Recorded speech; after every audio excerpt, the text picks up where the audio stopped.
Hello everyone. So today's video is special because it's a topic that I feel like I have not discussed through video. I've posted maybe one thing on it through Instagram and my Facebook page, but I wanted to come on YouTube and talk about it to get the word out there a little bit more.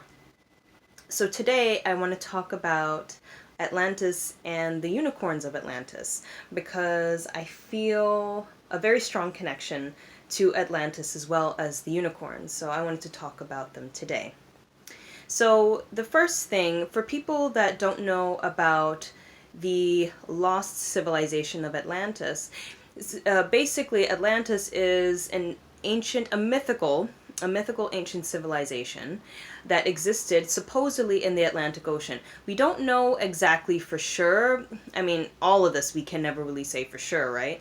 But what people are saying, those that believe in Atlantis as being a real ancient civilization that fell thousands and thousands of years ago, is that it supposedly existed in the Atlantic Ocean. Some say Ireland. So I've heard, some say Egypt. I've heard so many things about where Atlantis supposedly existed, okay?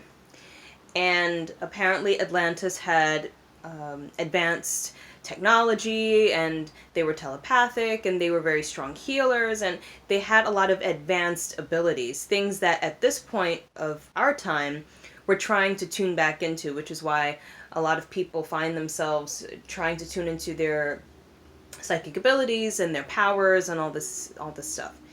So I'm going to give you a small tidbit of my beliefs regarding Atlantis, okay?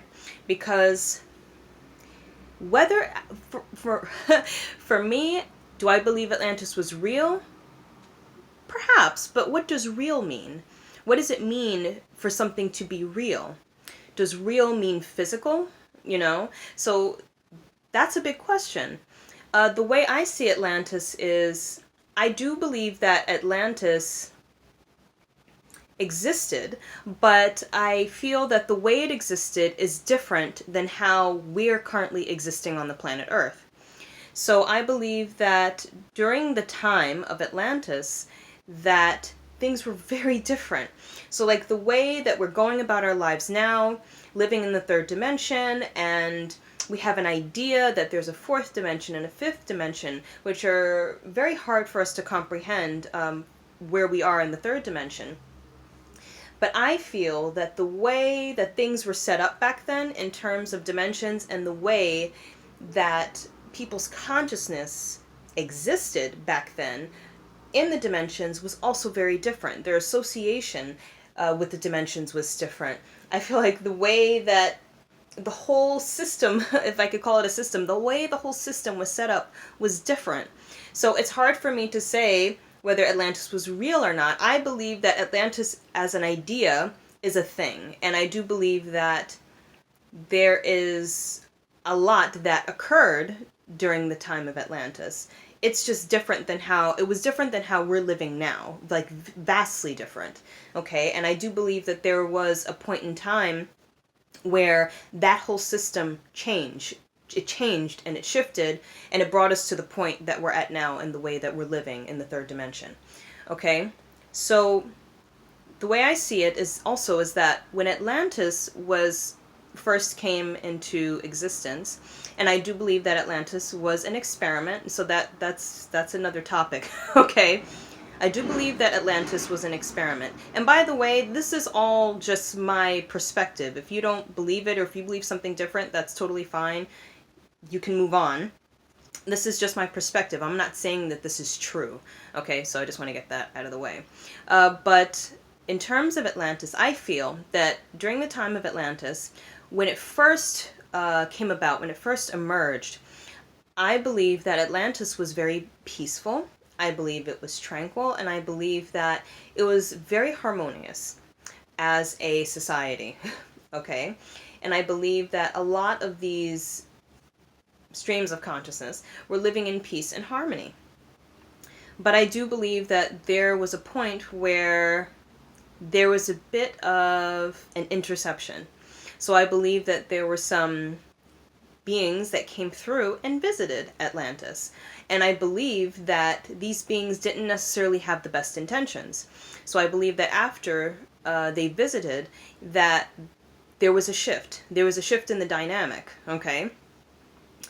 And I feel like it was a slow shift after that, and I feel like the energy of Atlantis started to become more dense, and it started to become more heavy.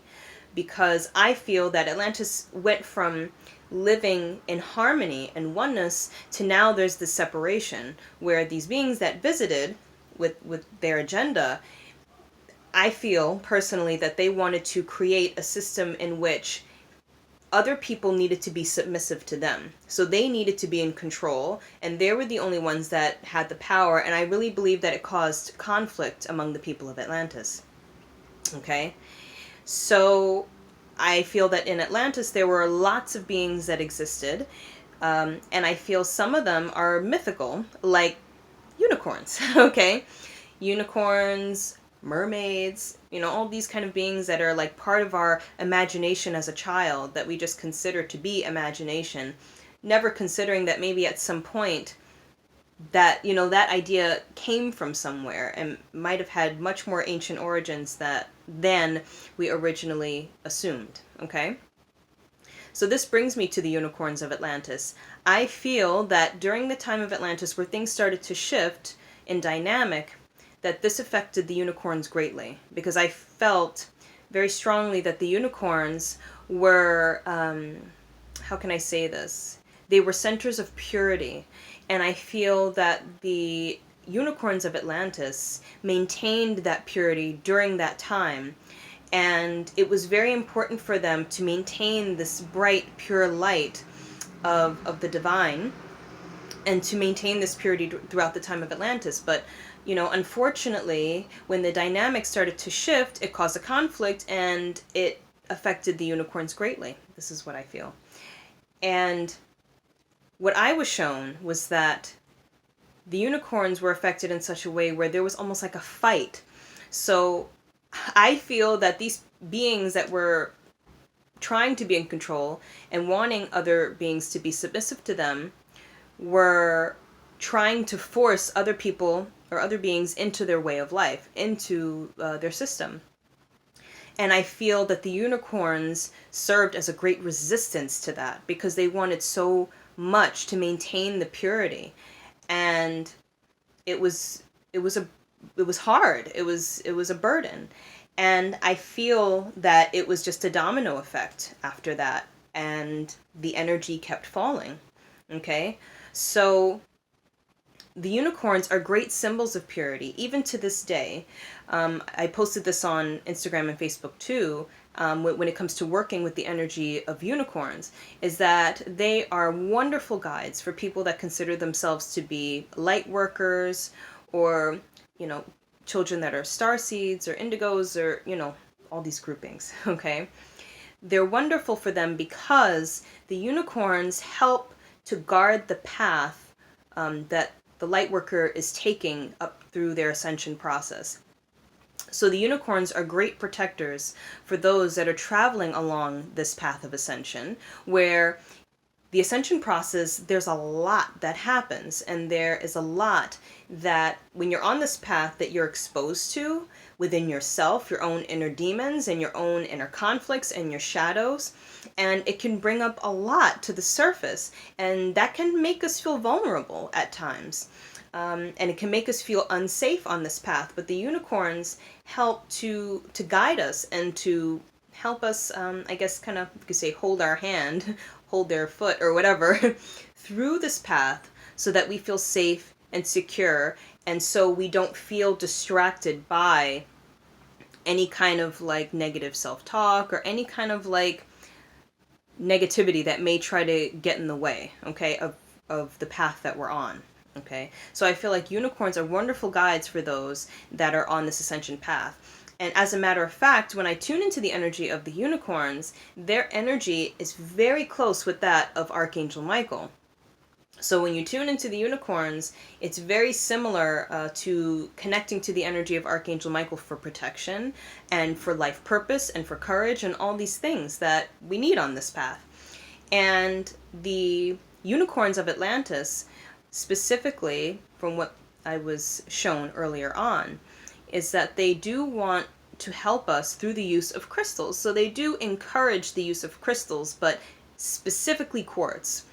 Like, not to say that the other crystals aren't helpful, but quartz crystal, clear quartz, is very helpful because it helps us to tune into the energy and the wisdom from these ancient civilizations like Atlantis and Lemuria, so that we can access this wisdom. And so when we meditate with a quartz or we carry it with us, we're brought into alignment with that wisdom. And it helps us to open up and to receive our higher wisdom, the wisdom of our higher self, so that we can go along this path smoothly and with grace and be empowered on this path, okay?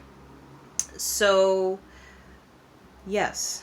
Trying to see if there's anything else I wanted to share about this. But basically, I wanted to share that, like I said, because I love unicorns and I have a strong connection to Atlantis. But through this journey, I've learned a lot through spirit and through tuning into the energy of my soul and my heart about the energies of Atlantis and ancient Egypt. And I feel like when you get into this stuff more deeply, you see that this stuff isn't all sunshine and rainbows. Like, there is a darker aspect, and there are things that are good to know, so that you know that it wasn't just... I feel like sometimes we think because something is older, that means it must be better, and that's not necessarily the case. So I wanted to give, like, part of my perspective on the light side of Atlantis and the darker side when things started to fall, and how the unicorns played a part in maintaining the light through the civilization of Atlantis. So I hope you enjoyed this video. I have a lot more things that I want to share, and I'll be sharing them soon.